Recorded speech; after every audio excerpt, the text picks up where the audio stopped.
भारत माता की, भारत माता की, भारत माता की। নমস্কার, আপনারা কেমন আছেন? জয় জোহার, জয় গোরাম, बीधिरी, खड़गेश्वर महादेव, जाडेश्वर महादेव, मां सर्वमंगला, मां महिषासुर मर्दिनी, ऐसे अनेक तीर्थ क्षेत्रों की इस धरती, मैं उस धरती और धरती के लोगों को प्रणाम करता हूं। इस धरती ने राष्ट्र सेवा में शहीद खुदीराम बोस, क्रांतिकारी हेमचंद्र कानूनगो, वीरेंद्रनाथ शासमल, निर्मल जीवन घोष, ऐसे अनगिनत क्रांतिकारी दिए। यहां के संथाल आंदोलन ने भारत की आजादी में बहुत अहम भूमिका निभाई है। ये धरती भारत मां के महान सपूत ईश्वर चंद्र विद्यासागर जी की भूमि है। इस भूमि को मां शारदा देवी, रानी रासमोनी,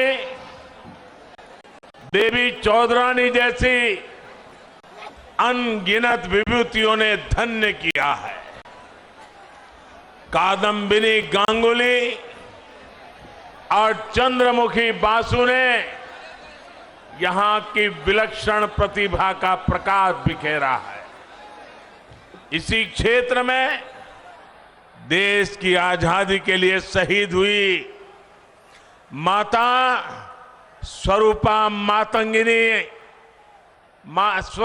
मातंगिनी हाजरा ने नारी शक्ति का सबसे बड़ा आदर्श प्रस्तुत किया है। मैं इस धरती का वंदन करता हूं। ये मेरा सौभाग्य है कि आज इतनी बड़ी संख्या में आप सभी बीजेपी को आशीर्वाद देने आए हैं। आपका ये उत्साह साफ साफ कह रहा है, बंगाल में इस बार बीजेपी सरकार, बंगाल में इस बार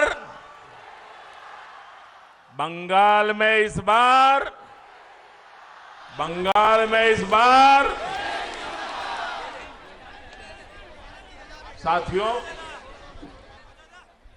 ये मैं क्यों कह रहा हूं कि इस बार बीजेपी सरकार? बंगाल के उज्जवल भविष्य के लिए इस धरती पर हमारे 130 के करीब कार्यकर्ताओं ने अपना जीवन न्योछावर कर दिया ताकि बंगाल आबाद रहे। मैं ये क्यों कह रहा हूं? मुझे गर्व है मेरी पार्टी के पास दिलीप घोष जैसे अध्यक्ष है।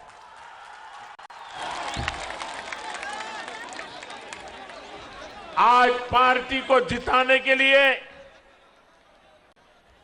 पिछले कई वर्षों से दिलीप घोष न चैन की नींद सोए हैं, न दीदी की धमकियों से डरे हैं। उन पर अनेक हमले हुए, उनको मौत के घाट उतारने की कोशिशें हुई, लेकिन वो बंगाल के उज्जवल भविष्य का प्रण लेकर के चल पड़े और आज पूरे बंगाल में नई ऊर्जा भर रहे हैं। और इसलिए मैं कह रहा हूं कि इस बार बीजेपी सरकार, साथियों, खड़गपुर के इस क्षेत्र में मिनी भारत की झलक मिलती है। भारत की विविधता, अलग अलग भाषाओं, बोलियों की ताकत यहां देखने को मिलती है। खड़गपुर का इतना लंबा रेलवे प्लेटफॉर्म, भारत की पहली आईआईटी इस भूमि का गौरव बढ़ाते हैं। भारतीय रेलवे को मजबूती देने में यहां के लोगों का बहुत बड़ा योगदान रहा है। इस ऐतिहासिक भूमि पर मैं आप लोगों को अशोल परिवर्तन का विश्वास दिलाने आया हूं। अशोल परिवर्तन। आपने कांग्रेस के कारनामे देखे हैं, वाम दल की बर्बादी को अनुभव किया है और टीएमसी ने आपके सपनों को कैसे चूर चूर किया, पिछले 70 साल में यही देखा है। मैं बंगाल वासियों के कहता हूं, आपने 70 साल तक अनेकों को अवसर दिया है। हमें 5 साल का मौका दीजिए, हम 70 साल की बर्बादी को मिटा करके रहेंगे। बंगाल के मेरे भाइयों बहनों, एक बार आशीर्वाद दीजिए, एक बार आशीर्वाद दीजिए। हम अपनी जान आपकी भलाई के लिए खपा देंगे। सेवा का अवसर देखिए, हम कैसे अशोल परिवर्तन लाकर दिखाते हैं। आपके जीवन की एक एक दिक्कतों को दूर करने के लिए हम सभी दिन रात मेहनत करेंगे। यहां जंगल महाल के इस पूरे क्षेत्र में कृषि की व्यवस्थाओं को सुधारा जाएगा। इस इलाके में सिंचाई सुविधाएं बढ़ाई जाएगी, कोल्ड स्टोरेज का नेटवर्क बढ़ाया जाएगा और इसका यहां के आलू पैदा करने वाले किसानों को भी लाभ होगा। हम छोटे उद्योगों को आगे बढ़ाएंगे, उनके लिए भी सभी प्रक्रियाओं को आसान बनाएंगे। हम इस क्षेत्र में स्वास्थ्य सेवाओं को सुधारेंगे, गांव-गांव में सड़कों का विस्तार करेंगे। हम इस क्षेत्र में शुद्ध पानी की समस्या को हल करेंगे। हर घर में पाइप से साफ जल पहुंचाएंगे। हम आदिवासी वनवासी संस्कृति की रक्षा के साथ उनकी भाषा, उनके गौरव को एक नई ऊंचाई देने के लिए प्रतिबद्ध है। साथियों, मैंने ब्रिगेड मैदान में कहा था कि बंगाल का बीजेपी पर कर्ज है। बीजेपी जनसंघ से निकली पार्टी है। जनसंघ के जन्मदाता नाम की, जनसंघ जन्मदाता जन्मदाता नाम की, जनसंघ जन्मदाता नाम होच्छे श्यामा प्रसाद मुखर्जी। जनसंघ के जनक इसी बंगाल के सपूत थे। इसलिए अगर यहां सही अर्थ में कोई बंगाल की पार्टी है तो वो सिर्फ और सिर्फ बीजेपी है। बीजेपी के डीएनए में आशुतोष मुखर्जी और डॉक्टर श्यामा प्रसाद मुखर्जी का आचार, विचार, व्यवहार और संस्कार है। इन्हीं संस्कारों को लेकर हम बंगाल के हर क्षेत्र को विकास की नई ऊंचाई पर पहुंचाना चाहते हैं। हम सिर्फ बंगाल में कमल ही नहीं खिलाना चाहते, बल्कि बंगाल के लोगों का भविष्य उज्जवल बनाना चाहते हैं।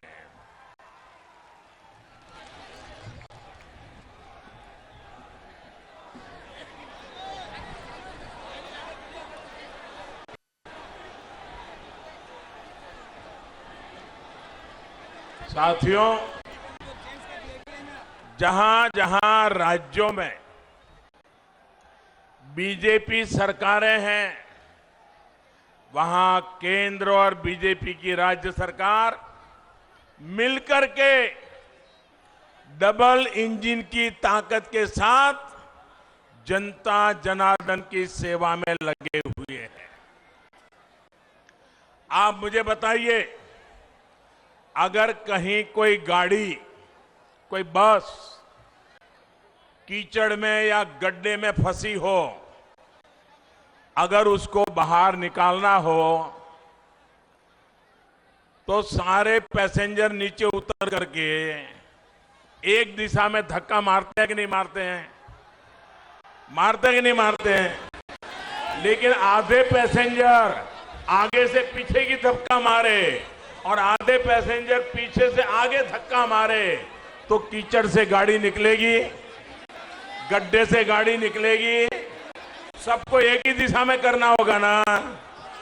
बंगाल में भी दिल्ली की ताकत और बंगाल की ताकत, दोनों इंजन एक दिशा में लगेंगे, तब जाकर के बंगाल ये बर्बादी से बाहर निकलेगा।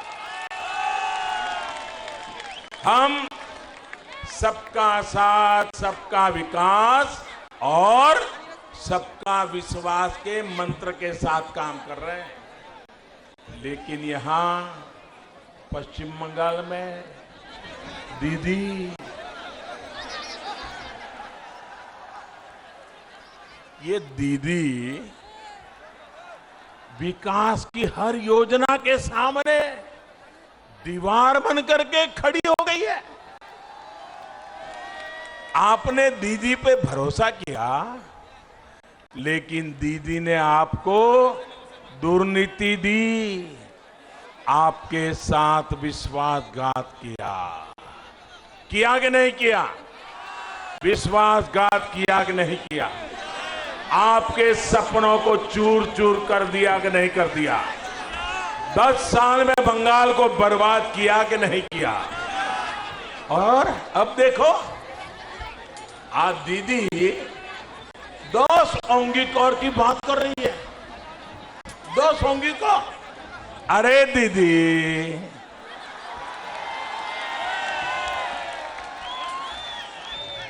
बंगाल के लोगों ने आपको 10 साल सेवा का अवसर दिया था,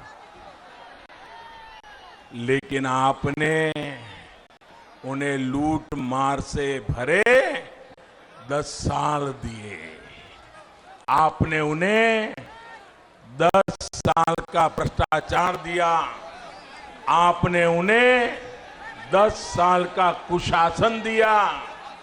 साथियों, आप मुझे बताइए, यहां केंदू पत्ता बेचने के लिए भी कट मनी देना पड़ता है या नहीं देना पड़ता है? कट मनी देना पड़ता है कि नहीं देना पड़ता है? आदिवासियों को भी देना पड़ता है कि नहीं देना पड़ता है? गरीब को भी देना पड़ता है कि नहीं देना पड़ता है? मजदूर को भी देना पड़ता है कि नहीं पड़ता है? बंगाल में ये कट मनी का सिस्टम बंद होना चाहिए कि नहीं होना चाहिए? ये बर्बादी जानी चाहिए कि नहीं जानी चाहिए? साथियों, आप में से कुछ लोगों को शायद पता होगा, कल रात को 50-55 मिनट के लिए व्हाट्सएप डाउन हो गया, फेसबुक डाउन हो गया, इंस्टाग्राम डाउन हो गया। लोग अधीर हो गए, चिंता में पड़ गए, सबके मन में सवाल खड़े हो गए। 50-55 मिनट के लिए हुआ था, लेकिन सब कुछ हो रहा था, क्या हो गया? लेकिन भाइयों बहनों, दुनिया में तो 50-55 मिनट ये सोशल मीडिया की कुछ चीजें डाउन हो गई। यहां बंगाल में तो 50-55 साल से विकास ही डाउन हो गया है, विश्वास ही डाउन हो गया है, सपने ही डाउन हो गए हैं, संकल्प भी डाउन हो गए हैं। मैं आपकी अधीरता समझ सकता हूं। भाइयों और बहनों, पहले कांग्रेस, फिर लेफ्ट और अब टीएमसी ने बंगाल के विकास को अवरुद्ध करके रखा है। दीदी का भी ट्रैक रिकॉर्ड दलित, आदिवासी, पिछड़ों का हक छीनना, दलितों का हक छीन लेना, आदिवासियों का हक छीन लेना, पिछड़ों का हक छीन लेना, गरीबों का हक छीन लेना और वोट बैंक की राजनीति के लिए तुष्टीकरण करते रहना, यही इनका खेल चला है। दीदी ने बंगाल के युवाओं के, यहां की युवा पीढ़ी के बहुत कीमती 10 साल छीन लिए हैं। दीदीर पार्टी होच्छे निर्ममतार पाठशाला। दीदीर पाठशालाते सिलेबस होच्छे तोलाबाजी।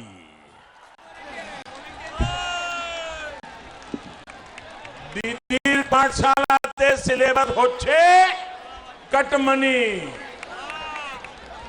दीदीर पाठशालाते सिलेबस होच्छे सिंडिकेट।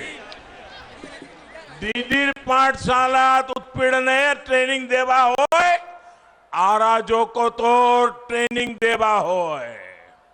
साथियों, आज पश्चिम बंगाल में शिक्षा की क्या स्थिति है, एक खड़गपुर के लोग बहुत भली भांति जानते हैं।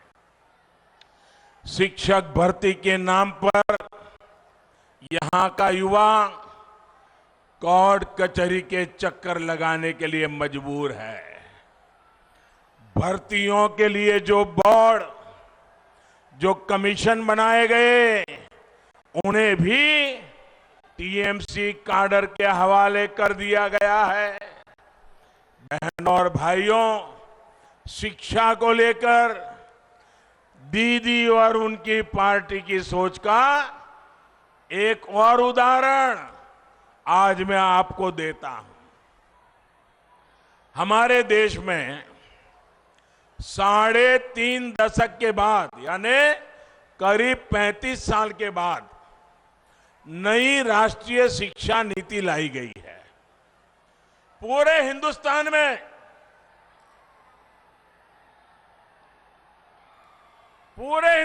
में ये नई राष्ट्रीय शिक्षा नीति की तारीफ हो रही है और इसका मकसद है 21वीं सदी की जरूरतों के अनुसार शिक्षा में बदलाव हो। राष्ट्रीय शिक्षा नीति में शिक्षकों की ट्रेनिंग से लेकर स्किल अपग्रेडेशन तक अनेक प्रावधान किए गए हैं। और इसकी एक प्रमुख बात है, स्थानीय भाषाओं में पढ़ाई पर बल। टेक्निकल एजुकेशन हो, मेडिकल की पढ़ाई हो या फिर प्रोफेशनल कोर्स, इन सब में स्थानीय भाषाओं पर जोर दिया गया है। हम चाहते हैं कि गांव और गरीब का बच्चा और भी आसानी से डॉक्टर, इंजीनियर, मैनेजर, किसी कंपनी का सीईओ बन सके। आप मुझे बताइए भैया, गरीब का बच्चा भी डॉक्टर बनना चाहिए कि नहीं बनना चाहिए? गरीब का बच्चा भी इंजीनियर होना चाहिए कि नहीं होना चाहिए? गरीब की बेटी भी अपने सपने पूरे कर सके, ऐसी व्यवस्था होनी चाहिए कि नहीं होनी चाहिए? लेकिन भाषा के कारण उसके सपने चूर चूर हो जाते हैं। हमने कहा है गरीब का बच्चा भी डॉक्टर बन सके, उसलिए उसकी भाषा में हम पढ़ाएंगे और उसको डॉक्टर बनाएंगे। लेकिन दीदी को तो इसका भी विरोध है। दीदी की सरकार नई राष्ट्रीय शिक्षा नीति को लागू करने में मना कर रही है, आना कर रही है। दीदी को पश्चिम बंगाल के लाखों युवाओं के भविष्य की, उनके कैरियर की कोई चिंता नहीं है। मैं बंगाल के नौजवानों को भरोसा देता हूं। मैं बंगाल की माताओं बहनों को भरोसा देता हूं। मैं बंगाल के दलितों को, बंगाल के आदिवासियों को, बंगाल के पिछड़े लोगों को, बंगाल के गरीब लोगों को आश्वासन देना चाहता हूं। अब दीदी को बंगाल के युवाओं के भविष्य के साथ नहीं खेलने दिया जाएगा। वो कहती रहे खेला होवे,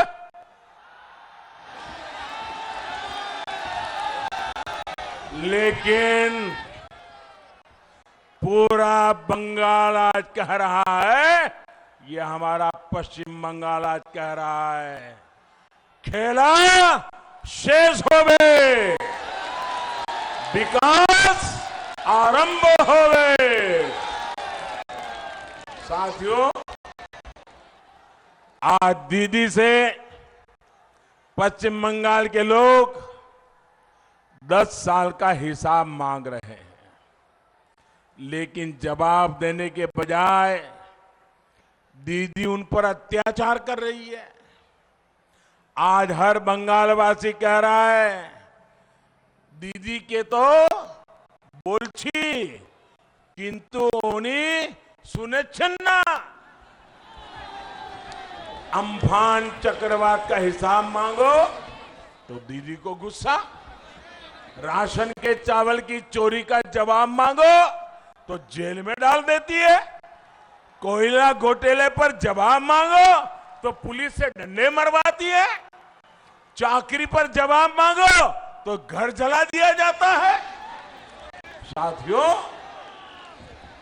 आज बंगाल का गरीब पूछ रहा है कि उसको आयुष्मान भारत के तहत मुफ्त इलाज की सुविधा का लाभ क्यों नहीं मिलता। आज बंगाल का किसान पूछ रहा है उसको किसान सम्मान निधि के हजारों रुपए क्यों नहीं मिले। शहरों में रेहड़ी ठेला चलाने वाले गरीब पूछ रहा है कि उनको पीएम स्वनिधि के तहत आर्थिक मदद सही से क्यों नहीं मिली। आज बंगाल की बहनें पूछ रही हैं कि हर घर जल पहुंचाने के लिए टीएमसी सरकार को जो पैसा दिया था, दिल्ली से पैसा भेजा था, वो पैसा तिजोरी में रख करके क्यों बैठ गई। आज बंगाल का गरीब पूछ रहा है क्यों ममता सरकार ने लाखों गरीबों को पक्के घर से वंचित रखा। केंद्र सरकार की तरफ से बीते वर्षों में बंगाल के लिए 33 लाख पक्के घर स्वीकृत किए गए हैं। इनमें से लाखों घर अब भी पूरे नहीं हो पाए हैं। दीदी को लगता है कि इन सब योजनाओं का फायदा अगर लोगों को होगा तो लोग मोदी को आशीर्वाद देंगे। अरे दीदी, आपको मोदी को क्रेडिट नहीं देना था तो मत दीजिए, लेकिन अपने गरीब के पेट पर लात क्यों मारी? आपने रेहड़ी पटरी वालों के पेट पर लात क्यों मारी? बहनों और भाइयों, गरीब का जीवन तब सुधरता है जब जीवन और कारोबार दोनों सरल होता है, रोजगार के अवसर बनते हैं। खड़गपुर सहित पश्चिम बंगाल के अनेक शहरों में आत्मनिर्भर भारत के महत्वपूर्ण सेंटर बनने की भरपूर संभावनाएं। इन संभावनाओं पर भी टीएमसी सरकार ने लगातार चोट पहुंचाई है, प्रहार किया है। एक तरफ देश निरंतर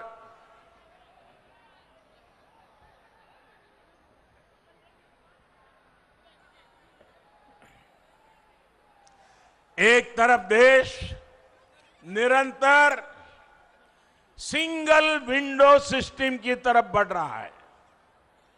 सरकार के अंदर सिंगल विंडो सिस्टम इसलिए ताकि कारोबारी को, उद्यमी को यहां वहां भटकना न पड़े।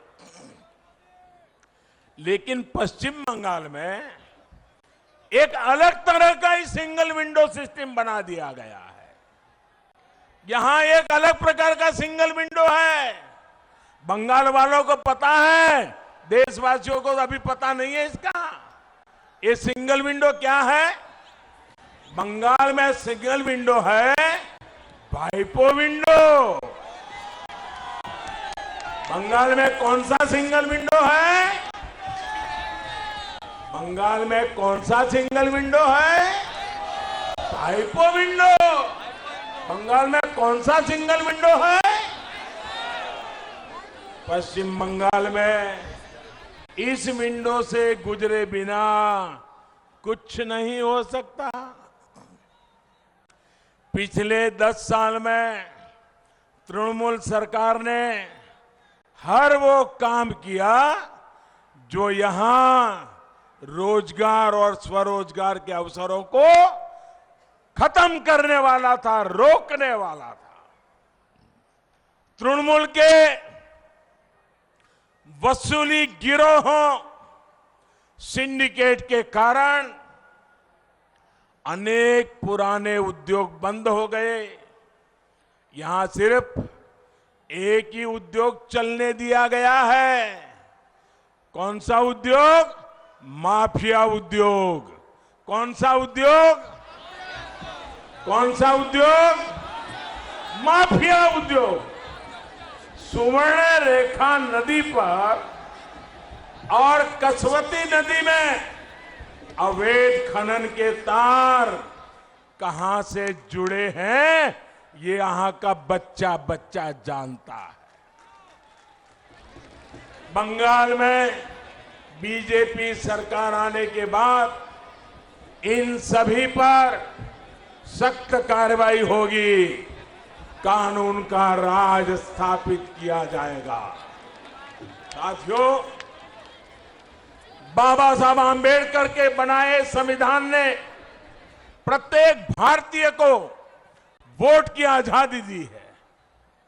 बाबा साहब आंबेडकर ने हम सभी देशवासियों को ये अनमोल ताकत दी है। लेकिन बंगाल में ममता दीदी वोट करने की आपकी ताकत को छीनती रही है, लूटती रही है। 2018 में पंचायत चुनाव में जिस तरह दीदी ने आपके अधिकारों को कुचला, वो दुनिया ने देखा है। जिन लोगों को संविधान ने के आपके इस अधिकार की रक्षा की जिम्मेदारी दी है, वही लोग बंगाल में लोकतंत्र के लिए खतरा बने हुए हैं। लेकिन मैं बंगाल के लोगों को आश्वस्त करता हूं कि अब दीदी को लोकतंत्र को कुचलने नहीं दिया जाएगा। पुलिस और प्रशासन को भी याद रखना चाहिए कि संविधान और लोकतंत्र की मर्यादाओं से बड़ा कुछ नहीं होता है। আগের নির্বাচনগুলিতে টিএমসি যা করত এবার হবে না। আপনারা আশ্বস্ত থাকুন, সবাই একসঙ্গে রক্ষে দাঁড়ান, নির্ভয়ে ভোট দেন। পশ্চিম বাংলার এতিত ফিরিয়ে আনার জন্য আমরা बद्धपरिकर। साथियों, पश्चिम बंगाल को अब पढ़ाई, कमाई, दवाई, सिंचाई और सुनवाई सुनिश्चित करने वाली सरकार चाहिए।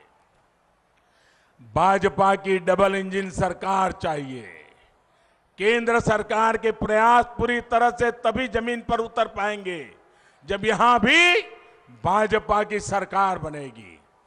डबल इंजन की सरकार यहां ज्यादा रोजगार, ज्यादा उद्योगों के निर्माण के अवसर बनाएगी। इस वर्ष के केंद्र सरकार के बजट में मेदिनीपुर के लिए एक बहुत बड़ा प्रावधान किया गया है। पेटुआ घाट का जो फिशिंग हार्बर है, उसको आर्थिक गतिविधियों का हब बनाने के लिए पहल की गई है। डबल इंजन की सरकार में यहां का इंफ्रास्ट्रक्चर आधुनिक होगा, कोल्ड चेन की व्यवस्था सुधरेगी, मछलियों की एक्सपोर्ट वैल्यू बढ़ाने के लिए हर काम किया जाएगा। इससे यहां मछली पकड़ने और इसके व्यापार से जुड़े लोगों, सभी साथियों को बहुत लाभ होगा। साथियों, ये चुनाव सिर्फ विधायक, सिर्फ मंत्री, सिर्फ मुख्यमंत्री को बदलने का ही नहीं है, सिर्फ परिवर्तन का नहीं है, बल्कि सोनार बांग्ला के निर्माण का संकल्प है। हर बूथ पर भारी संख्या में भाजपा के लिए मतदान हो, ये संकल्प लेकर के हमें यहां से निकलना है। इस बार जोर से छाप, कमल छाप, जोर से छाप, जोर से छाप, जोर से छाप। इस बार भय नहीं, इस बार भय नहीं, सिर्फ जय, सिर्फ जय। पश्चिम बांग्लार मानुषेर जय। कमल छाप पर पड़ा एक एक वोट डबल इंजन सरकार के लिए होगा, सोनार बांग्ला के निर्माण के लिए होगा। इसी विश्वास के साथ आप इतनी बड़ी तादाद में आशीर्वाद देने के लिए आए। मैं हेलीकॉप्टर से यहां आया, पूरे रास्ते पर लोग आशीर्वाद दे रहे थे। मैं आपका बहुत बहुत आभारी हूं और मैं आपके सपने पूरे करके रहूंगा। मेरे साथ बोलिए भारत माता की। दोनों मुट्ठी बंद करके पूरी ताकत से बोलिए भारत माता की, भारत माता की, भारत माता की, भारत माता की, भारत माता की, भारत माता की। बहुत बहुत धन्यवाद। परवाह देश की, सोमवार से शुक्रवार रात 10 बजे TV9 भारतवर्ष पर।